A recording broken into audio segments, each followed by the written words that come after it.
오늘 요한복음 9장의 말씀을 함께 보기로 원합니다.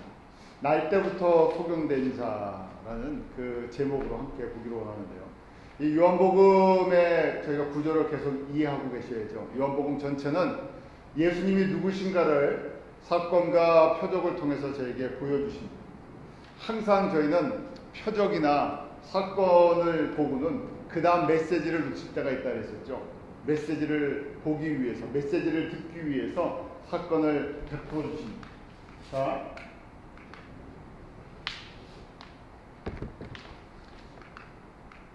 제가 계속해서 표적들과 사건들을 하나씩 보고 있는데요.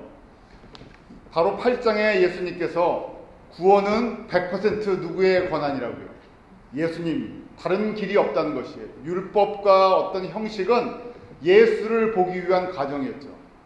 그러기에 지금 예수님께서 구원은 율법을 지켜서 되는 것이 아니라 100% 주님의 사랑과 은혜라는 것입니다. 거룩해지는 것도 마찬가지입니다. 저희가 주의를 지켰기 때문에 거룩해지는 것이 아니죠. 저희가 헌금을 하고 봉사를 했기 때문에 거룩해지는 것이 아닙니다. 세상 종교는 어떤 행위를 하면 거룩해진다고 해요. 벽을 보고 수련을 하면 거룩해진다. 금식을 하고 기도하면 거룩해진다. 그렇게 이야기를 하죠. 봉사를 하는 삶을 아름답게 이야기를 합니다. 그런데 그것은 주님이 원하시는, 하나님이 원하시는 거룩과는 차이가 있는 것이에요. 우리가 보기에는 거룩하고 아름다운 삶이지만 주님의 거룩함을 저희가 그것으로 얻어서 입을 수가 없습니다. 주님 보시기에 주님 수준의, 하나님 수준의 거룩은 오직 누구의 옷을? 예수의 피의 옷을 입지 않고는 안 된다는 것이에요. 예수님의 피의 옷은 우리를 덮어주시는 것입니다. 그래서 커버한다 그러죠. 덮어서 없는 것으로 인정해 주시는 것이 주님께서 거룩하다 인정해 주시는 것이에요. 우리가 어떤 행위를 하나 종교의 무엇을 지켜서 만들어지는 것을 갖고는 이 커버가 되지 않기 때문에 그래요. 한번 냄새를 한번 생각해 보십시오. 썩는 냄새가 나는 것이 있어요. 썩는 냄새 나는 쓰레기나 우리 김치나 오래되면 썩잖아요. 그것을 비닐봉투로 묶습니다. 99% 묶었어요. 거기에 작은 바늘 하나 구멍이 딱 생깁니다. 냄새가 납니까 안 납니까? 묶어도 냄새가 나는데요. 거기 구멍 하나가 한 젓갈 썩은 거를 청소하다가 한 3년 정도 썩은 걸 갖다가 구멍을 하나 딱 내보십시오. 진동을 하죠. 바로 우리가 아무리 덮으려고 해도요 100% 덮을 수가 없기 때문에 우리 안에 썩는 존재이기 때문에요. 하나님 보시기에 하나님께서 냄새를 탁 맡으시면 어떻게 된다고요? 너는 썩는 냄새가 나는 존재라는 것이에요. 그것이 우리가 하는 열심이에요. 우리가 하는 거룩의 모습이에요. 그래서 율법 갖고는 0% 하나님의 거룩을 이룰 수가 없다는 것입니다. 그런데 이렇게 이야기를 하시고 이렇게 말씀하실 때 그 예수님께서 나는 아브라함보다도 먼저 계셨고 아브라함에게도 말씀하신 분이 나다 그랬을 때 바리새인들이 예수님을 성전에서 돌로 치려고 했었죠. 그것이 8장의 마지막 부분입니다. 8장이 그렇게 끝나면서요 예수님께서 이제 9장에 소경된 자의 말씀을 하시려고 해요. 소경된 자를 고치시는 것, 육신의 눈을 뜨게 해주시는 것이 목적이 아니라 바리새인들을 향해서, 유대인들을 향해서 너희들 다 눈 뜨고 있다고, 성경을 잘 알고 있다고, 율법을 잘 지키고 내가 구원과 거룩함에 이룰 수 있다고 생각하는데 너희들이 누구라고요? 너희들이 영적으로 소경된 자다. 나는 이 땅 가운데 영적으로 소경된 자, 육신의 눈도 중요하지만 영적인 눈을 뜨게 해주는 것이 내가 온 목적이다. 내가 누군지를 봐야 하니까요. 그 말씀을 하시기 위해서요 9장에 소경된 자 날 때부터, 태어날 때부터 소경된 자의 이 표적을 준비를 하십니다. 저희가 9장 전체를 여러분들이 꼭 읽어보시는데 9장 전체가 이렇게 세 개의 단락으로 나눠져 있어요. 1절부터 12절은 날 때부터, 태어날 때부터 소경된 자가 치유함을 받는 사건. 그러고 나서 이 사건 때문에 바리새인들, 율법에 눈 떴다고 생각하는 사람들, 잘 본다는 사람들과 이 소경가의 대화의 장면이 나와요. 34절까지. 35절부터 마지막 끝절까지, 41절까지 예수님이 목적이죠. 육신의 눈을 뜨고 나서 진짜 목적은 예수님이 누구신가를 보여주기 위한 것입니다. 저희도 마찬가지입니다. 설교를 듣고 주님 앞에 나오는 이 시간 우리가 예수가 누구신지를 더 정확히 보는 겁니다. 언제까지 봐야 돼요? 우리가 시간이 있을 때까지 우리가 잘 봐야 돼요. 잘 보는 것이 은혜를 받은 사람. 자, 한번 볼까요? 9장의 목적은요, 전체 요한복음의 목적과도 같습니다. 9장을 기록하게 하신 목적은요, 예수가 인자이신 것을 가르쳐 주는 것입니다. 인자라는 것은 The Son of Man 하는 것인데요. 3장 13절 니고데모와의 대화 속에서 예수님께서 인자가 무슨 뜻인지를 설명해 주세요. 우리 3장 13절 같이 한번 읽어볼까요? 시작. 하늘에서 내려온 자, 곧 인자 외에는 하늘에 올라간 자가 없느니라. 인자, The Son of Man이라는 뜻이 무엇인가? 하나님께서 하늘에서부터 보냄을 받았던, 보내신 자라는 얘기예요. 약속된 자, 언약된 자. 창세기 3장 15절 여자의 후손으로 오시기로 약속된 하나님의 아들, 구원자, 구세주라는 얘기예요.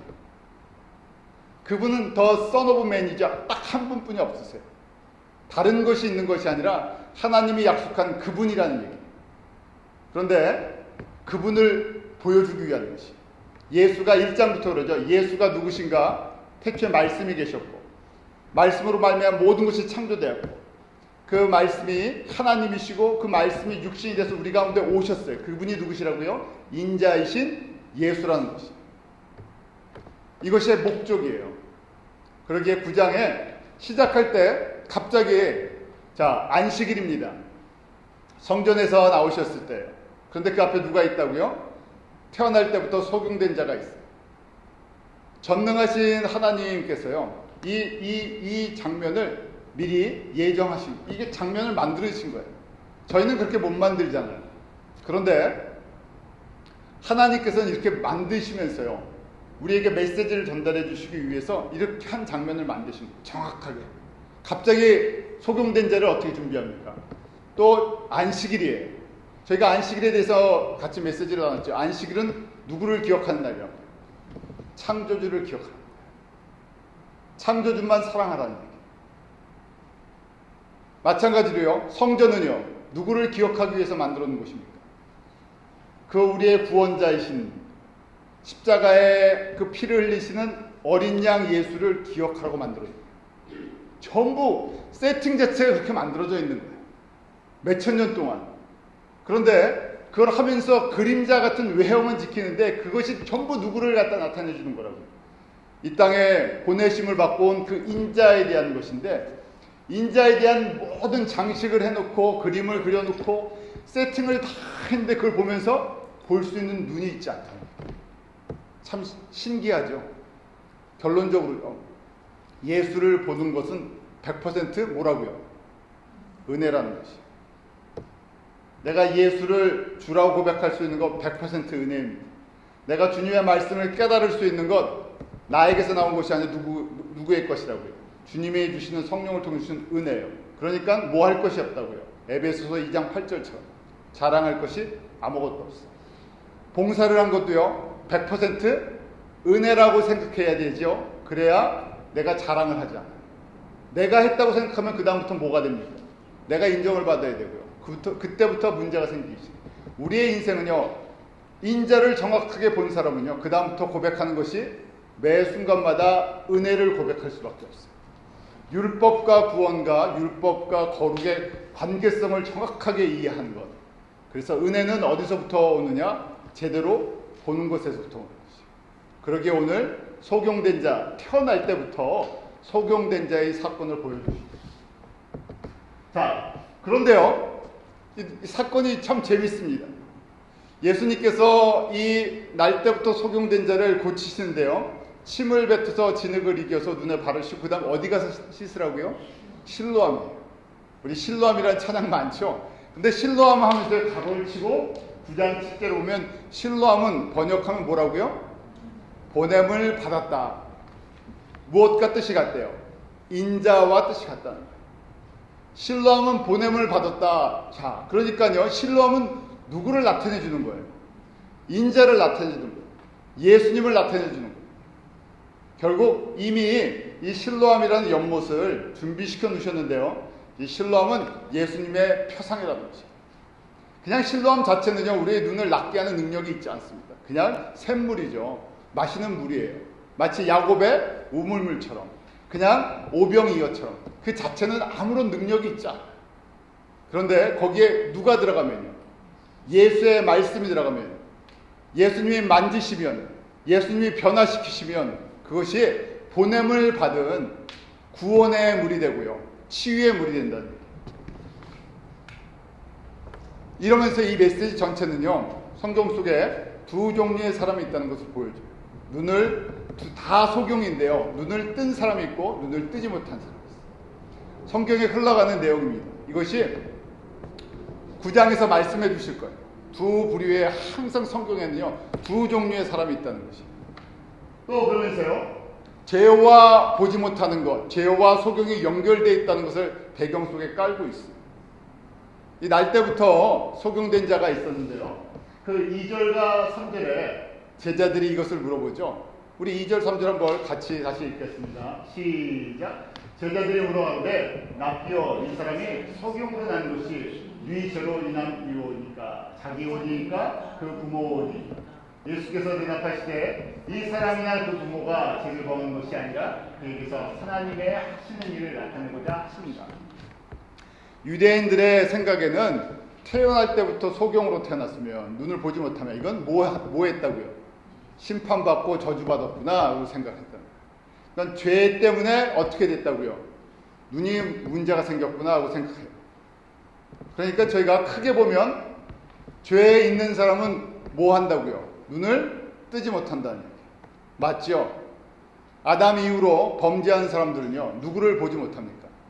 인자이신, 창조주이신, 구세주이신 이 여호와이신 예수를 보지 못해요. 누구 때문에요? 나 때문에요. 우리의 원죄 때문에 예수를 보려고 해도요, 보이지 않는다. 우리는 지금 육신의 눈은 다 뜨고 있지만 정도의 차이는 있죠. 그렇지만 영적인 눈은 우리의 죄 때문에 아무도 스스로 예수를 볼 수 있는 사람이 있다 없다? 없다는 얘기예요. 100% 우리는 보이지 않는다는 얘기예요. 여기서부터 메시지는 시작합니다. 자, 바로 예수님께서 우리에게 참 빛으로, 요한복음 1장에 세상의 빛으로 오셨다는 것이. 목적이 무엇인가? 9장 전체가 우리에게 뭐 해주시려고요? 하나님의 예정하신 하나님의 사람들에게 눈뜨게 해주셨어요. 그 다음에 누구를 보게요? 인자가 누구이신지 볼 수 있도록. 보는 것으로 끝나지 않죠. 보면 어떻게 됩니까? 따라가게 돼 있어요. 거기까지가 오늘의 메시지. 오늘 제가 이 말씀을 보면서 인자로 오신 예수를 보고요, 믿음으로 고백하고요, 그 다음에 예수님을 따라가는 데까지 그런 은혜가 있기로 합니다. 자, 이 말씀을 주시기 위해서 이 소경과 실로암의 사건을 보여주죠. 저희가 잘 아는 말씀이에요. 그런데 왜 진흙을 이겨서 침을 뱉었다 하는 말씀이 있잖아요. 지저분하게 별 생각을 합니다. 그냥 뭐 다른 걸로 이렇게 하죠. 침을 뱉어서 진흙을 이겼어. 그래서 도대체 무슨 의미인가? 첫 번째 진흙은요, 바로 창세기 2장 7절에 하나님께서 사람을 창조하실 때 흙으로라고 되어 있죠. 창세기 2장 7절 한번 같이 읽어볼까요? 시작. 여호와 하나님이 흙으로 사람을 지으시고 생기를 그 코에 불어넣으시니 사람이 생명이 되니라. 사람이 원래 뭘로 만들어졌다고요? 흙으로. 우리가 어떤 존재로? 진흙 같은 존재라는 얘기예요. 진흙 자체는 아무런 효과가 있지 않습니다. 흔한 것이죠. 그 흙이에요. 그런데 진흙에 뭐가 들어갔습니까? 창세기 2장 7절에 보면 그 코에 생기를, 성령의 바람을, 성령을 불어넣어 주셨다는 거예요. 예수의 영을 불어넣어 주시니까 어떻게 됐다고요? 살아있는 존재로 하나님이 보시기에, 사람이 아니라 하나님이 보시기에 너는 살아있는 존재다 하고 보여진다는 얘기예요. 똑같은 것을 되풀이해 주십니다. 가장 흔한 흙인데요, 흙에 무엇이 들어가면요? 여호와의 생기가 들어가면요. 그래서 오늘 말씀에 여호와의 뭐가 들어가셨어요? 예수님의 침이 들어가셨어요. 예수님의 피가 들어가고 예수님의 물이 들어가고 예수님의 살이 들어가면요, 그게 무엇이라고요? 예수님의 살이 뭐라고요? 요한복음 6장에 예수님의 살은 무엇입니까? 생명의 떡이에요. 그걸 인간적으로 생각하지 마세요. 우리가 식인종이라서 예수님의 살을 먹고 우리가 식인종에서 예수님의 피를 마시는 것이 아니라 바로 예수 그리스도께서 우리의 생명의 근원이시라는 거예요. 진흙과 같은 존재에 예수님의 침이 들어가면요, 예수님의 그 땀방울 하나가 들어가면, 예수님의 핏방울 하나가 들어가면 어떤 존재가 되어버린다고요? 살아있는 존재가 된다는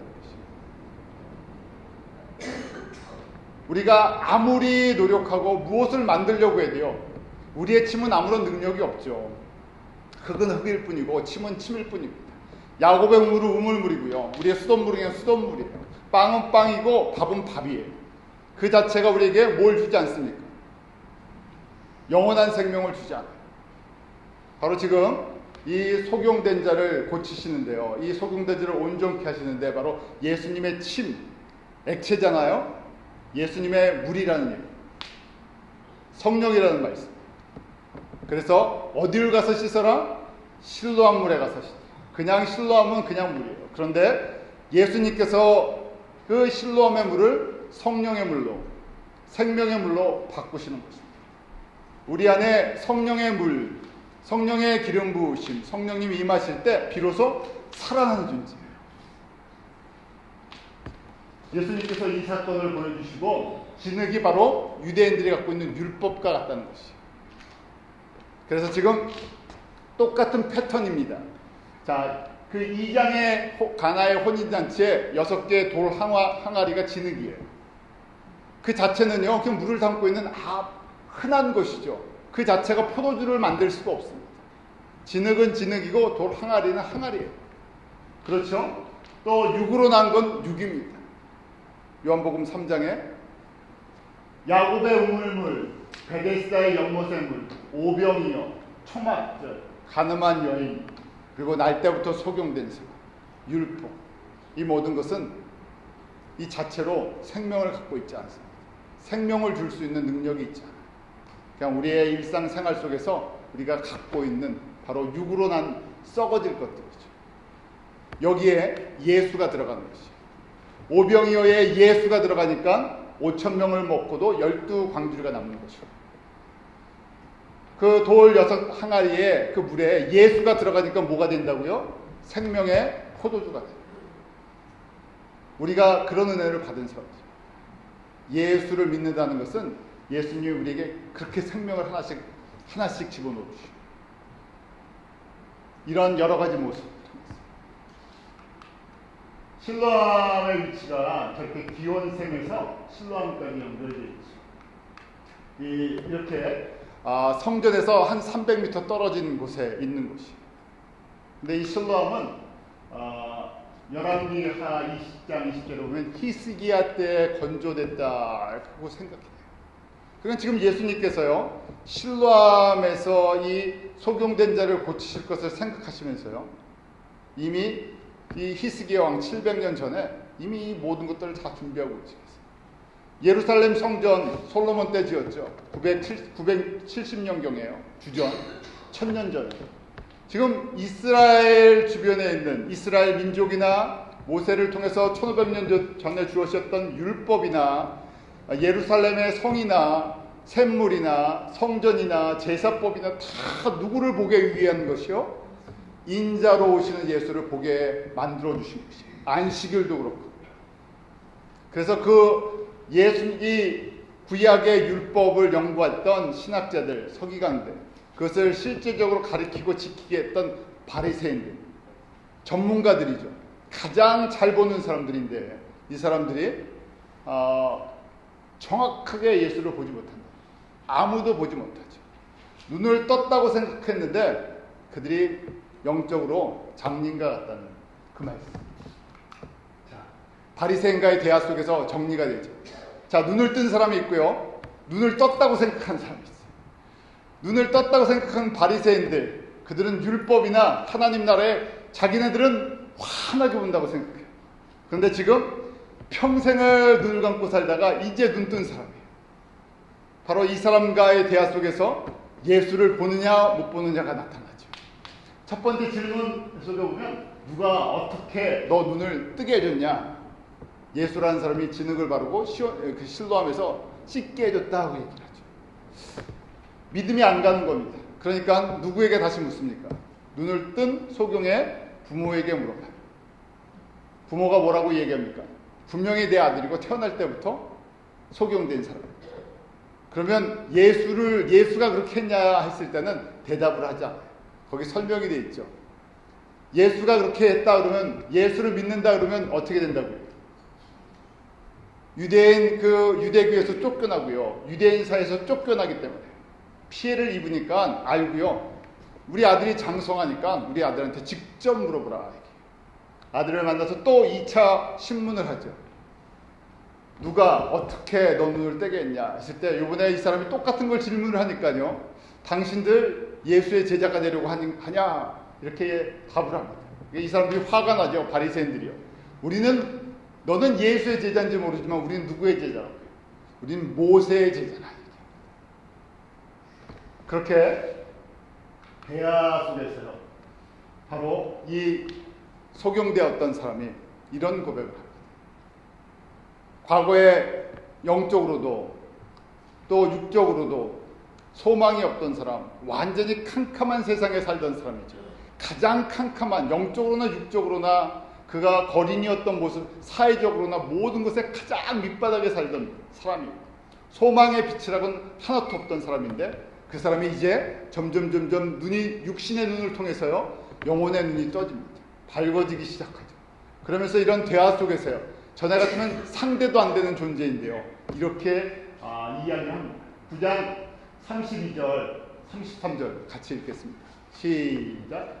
창세 이후로 소경으로 난 자의 눈을 뜨게 하였다함을 듣지 못하였으니 이 사람이 하나님께로부터 오지 않았으면 아무 일도 할 수 없었습니다. 메시아의 특징이 있습니다.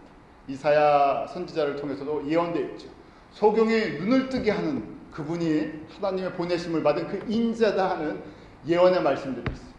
그런데 이 소경이요, 창세 이후로 진짜 누가 사람의 눈을 뜨게 해줬던 적이 있냐 하는 것이에요. 아무도 없는데 바로 이 예수라는 사람이 내 눈을 뜨게 한 건 분명한 사실인데 왜 당신들은 그 사건을 믿지 못하냐? 나는 그 사건을 경험했고 내 눈이 떠졌으니까 분명한 것은 그가 하나님이 보낸 선지자와 같은 존재라는 그 사람은 그 하나님의 보내심을 받은 그 사람이라는 것이죠. 다시 마지막으로요, 이 소경이 예수님을 만납니다. 그 전에 저희가 한번 생각할 것이 성경 전체에 흘러가는 메시지가 하나 있어요. 그것이 이제 이원론 쪽인 이 두 부류의 세상과 사람이 있다는 것이죠. 이게 성경 전체에 흘러가는데요. 하나님의 나라가 있고 세상의 나라가 있어요. 하나님의 백성이 있고 세상의 백성이 있고, 빛의 자녀가 있고요, 어둠의 자녀가 있어요. 그러면 누구는 빛의 자녀고 누구는 어둠의 자녀입니까? 그래서 저희가 예정이라고 그러죠. 우리가 설명을 할 수가 없기 때문에 하나님의 정하심 속에 있다. 그래서 이걸 갖다가 억지로 사람의 수준으로 풀어내면요, 그것이 이제 이단화되는 거예요. 이해할 수 없다고 사람 수준으로 이걸 막 사람이 이해할 수 있는 수준으로 만들어내면 그것이 자유주의 신학이 되고요, 복음을 변질시킵니다. 우리가 이해할 수 있으면 하나님의 말씀이고 우리가 이해가 안 되면 하나님의 말씀이 아닙니까? 아니죠. 사람 차원이 아니기 때문에. 그래서 저희가 예정이라는 것은 크게 보면 성경은 이렇게 큰 구조 속에 들어가 있어요. 우리가 정한 것이 아니라요, 하나님이 정하십니다. 날 때부터 소경된 자와 지금 바리새인들 스스로 정한 것처럼 보이지만 그런 것이 아니라 하나님께서 하나님의 구원을 이루어 나가시는 구원의 이 예정 속에 들어가 있다는 거예요.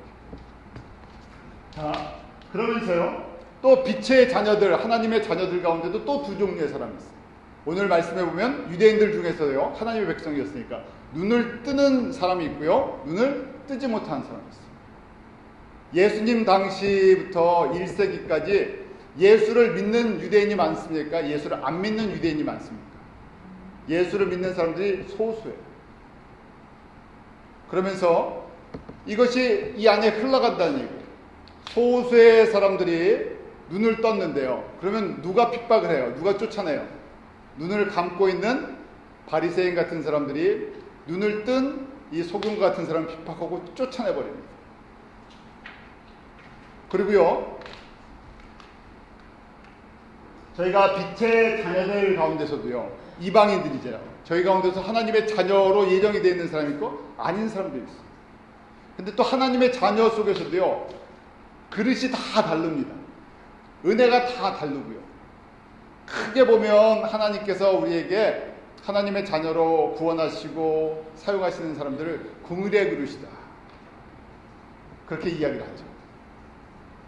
우리에게 좋은 일을 맡기셨는데요, 우리의 눈이라고 한번 생각해 보세요. 사람들이 예수를 보고 눈을 떴는데요, 눈을 뜨는 정도가 다 다릅니다. 제대로 예수를 좀 보는 이 양쪽 눈을 가지고요, 제대로 눈을 보는 사람들인데, 우리 눈에도 여러 종류의 장애가 있죠.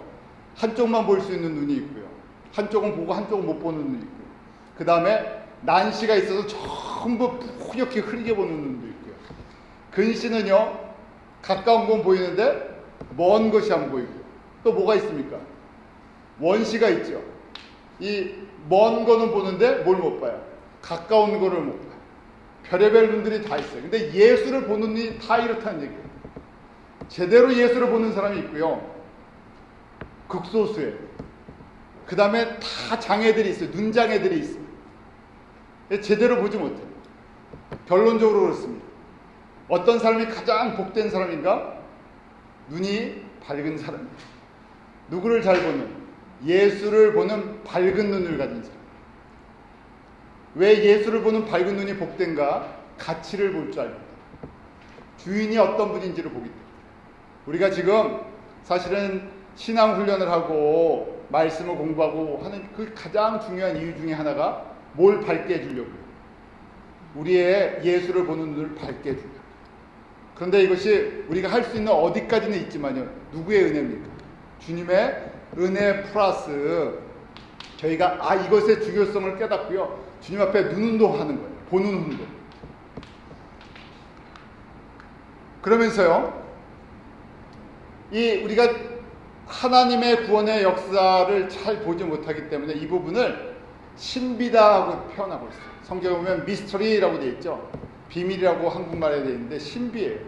미스터리는요, 해석 불가능한 거예요.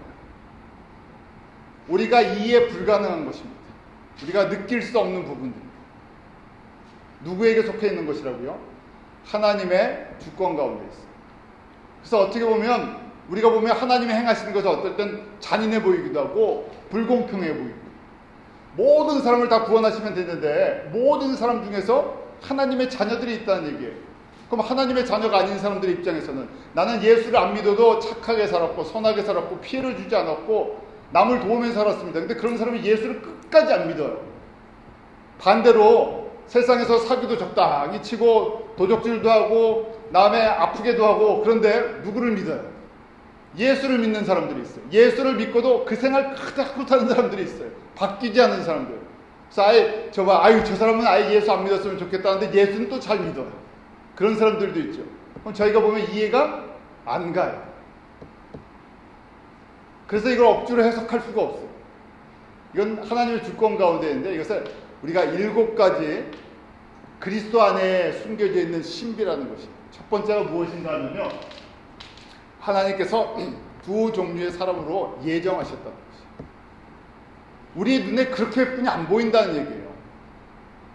아무리 전도를 하려고 해도 안 믿는 사람이 있고요, 전도 한마디만 해도 그냥 교회 나오고 신앙생활 하는 사람. 어떤 사람은 예수를 믿고 눈이 참 밝아지는 사람이 있고요, 어떤 사람은 예수를 오래 믿었는데 뭘 못하는 사람이에요. 눈이 안 떠지는 사람이 있어요. 답답하죠. 보는 사람 입장에서는 답답한데 아무리 가르쳐줘도 눈이 안 떠져요.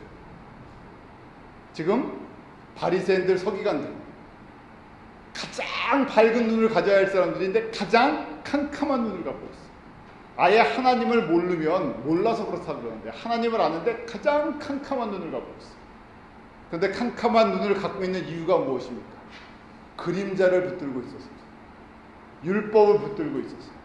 근데 율법과 그림자를 갖고 있는 이유가 있죠. 왜 사람들이 예수를 앞에 놓고도 못 보느냐? 보긴 보죠.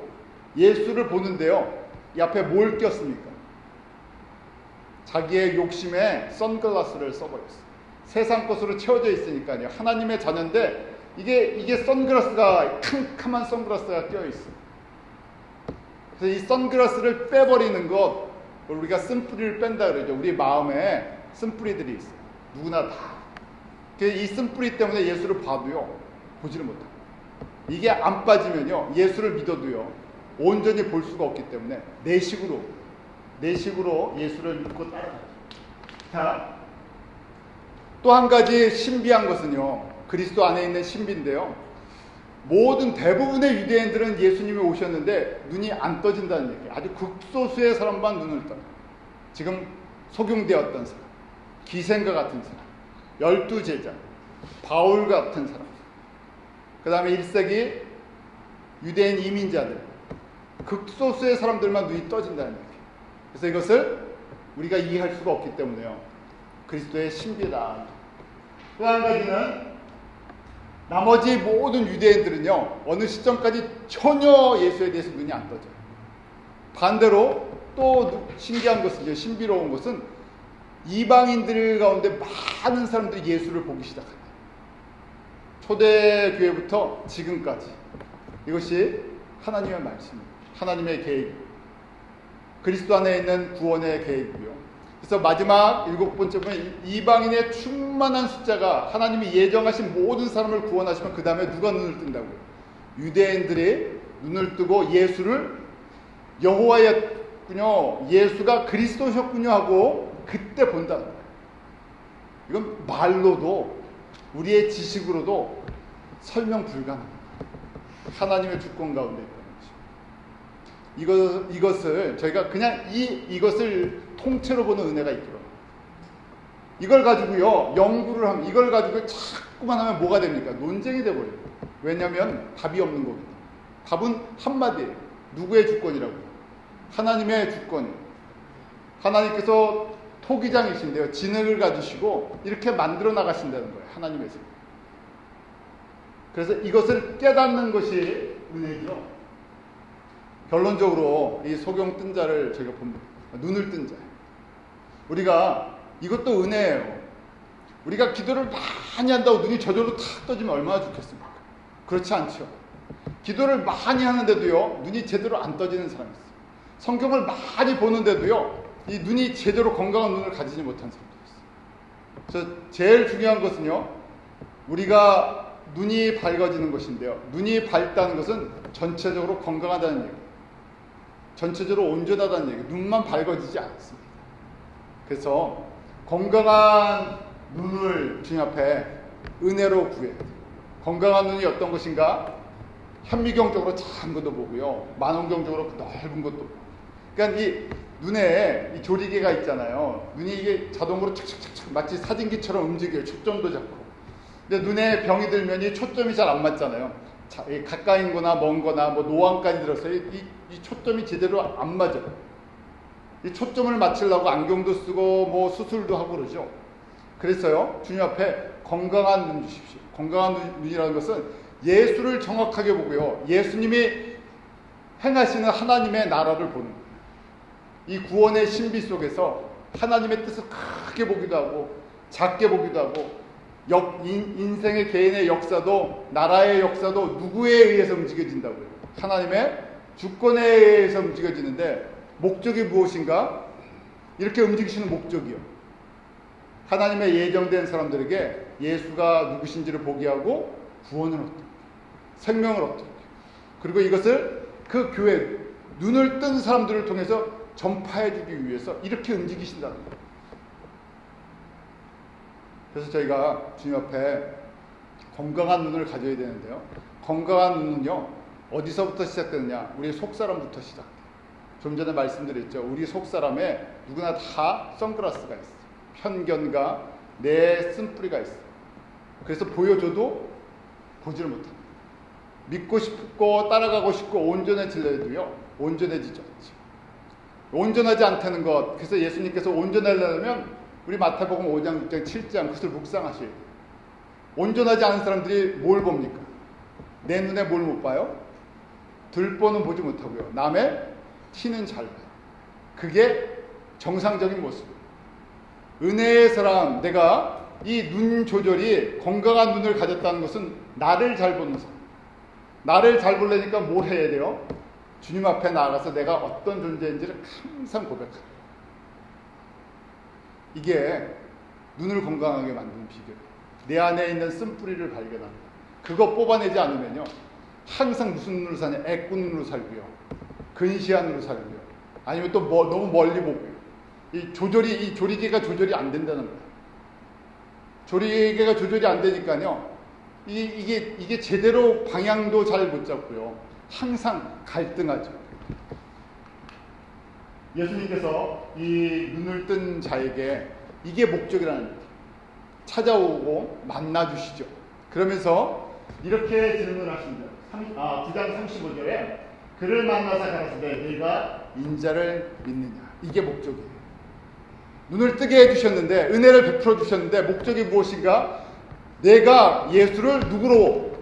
하나님이 보내신 구세주로 믿느냐 하는 것이, 창조주로 믿느냐 하는 것이, 전능하신 그 전지하신 영원한 그 하나님으로 너가 믿느냐 하는 것이, 생명을 주시는 생명의 소스로 네가 믿느냐 하는 것이.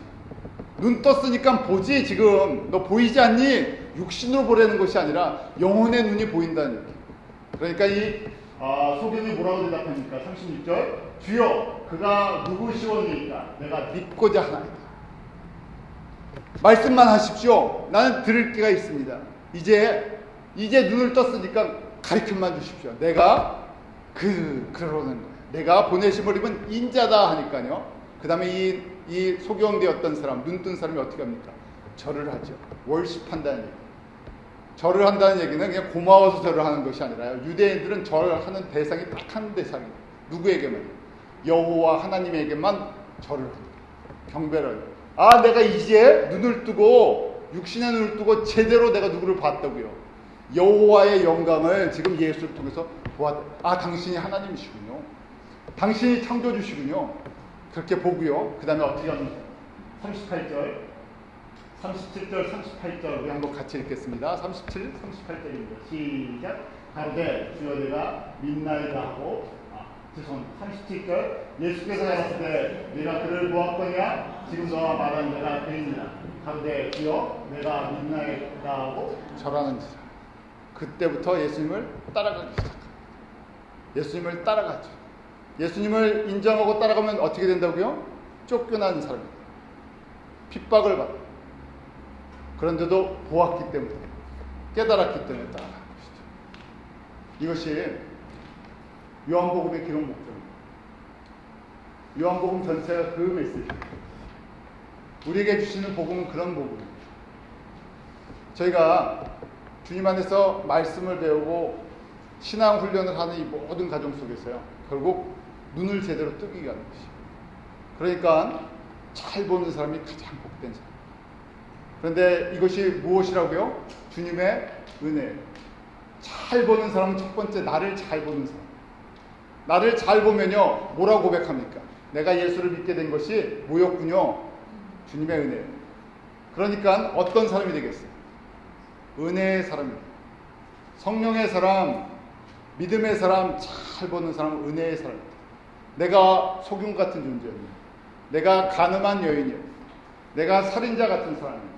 내가 도둑놈인데 나에게 예수님께서 다 쏟아주셨어요.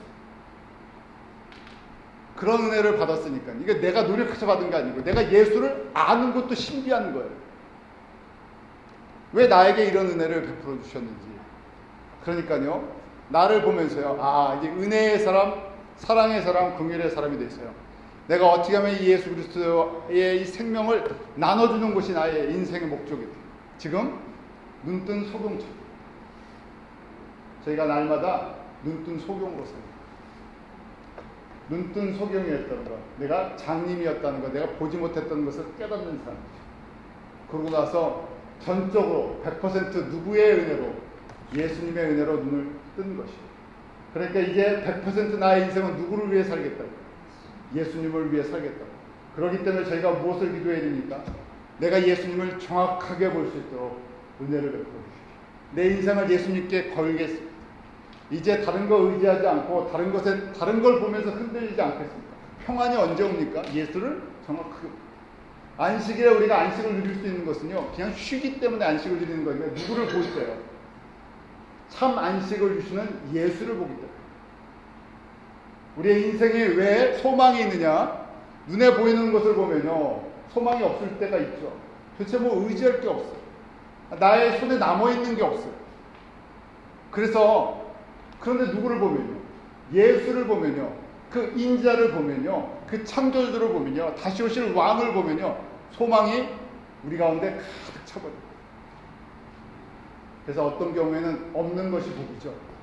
의지할 것이 없는 것, 바라볼 것이 없는 것. 그래서 예수가 잘 보이는 것이 은혜를 받죠. 두 가지를 다 보면 얼마나 좋겠어요. 예수를 잘 보는 은혜가 저희 가운데 넘치기로 기도하겠습니다. 하나님 아버지, 소경된 자의 눈을 뜨게 하셔서 그 예수님이 인자로 이 땅 가운데 빛으로 생명으로 오신 것을 보게 하시고 믿고 따르고 순종하게 해주시면 감사합니다. 주님의 말씀을 제가 대할 때마다, 주님 앞에 예배드리고 찬양하고 기도할 때마다 우리의 눈이 밝아지게 하여 주시옵소서. 내가 누구인지를 정확하게 깨닫게 하시고 예수를 보는 것, 이것 자체가 주님의 은혜입니다. 다윗의 자손으로 오시고 우리에게 여호와로 오신 이 예수를 저희가 하나님의 아들, 나의 주, 나의 하나님으로 고백합니다. 그 길을 따르게 하여 주시옵소서. 사랑하는 모든 성도들에게 한 해 한 해 주님을 따라가며 주님의 말씀 속에서 훈련받을 때마다 우리의 눈이 밝아져서 이제는 주의 영광을 위해서 주님의 나라 안에서 그 소망과 비전을 가지고 주님의 역사를 이루어 나가는 도구 되게 하여 주시옵소서. 예수님의 이름으로 감사하며 드리옵나이다.